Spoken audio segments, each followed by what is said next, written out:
Good morning friends. இன்றைக்கி நம்ம செம்பருத்தியில் health drink எப்படி செய்கிறதுன்னு தான் பார்க்க போகிறோம்.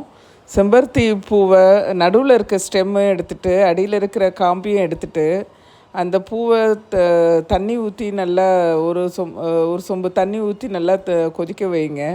கொதிக்க வச்சுட்டு அதை மூடி வச்சுட்டு அந்த தண்ணி ஆறினதுக்கப்புறம் அதில் லெமன் போட்டு சுகர் எவ்வளோ வேணுமோ அவ்வளோ ஆட் பண்ணி நீங்கள் குடிச்சிங்கன்னா இதை ரொம்ப வலுப்படுத்துங்க செம்பருத்தி பூ. இதை நீங்கள் தினமும் கூட குடிக்கலாம். நம்ம குடிக்கிற டீ காஃபிக்கு பதில் இதை தினமும் கூட குடிக்கலாம். ட்ரை பண்ணுங்கள் ஃப்ரெண்ட்ஸ். தேங்க்ஸ் ஃபார் வாட்சிங். லைக் அண்ட் சப்ஸ்கிரைப் பண்ணுங்கள்.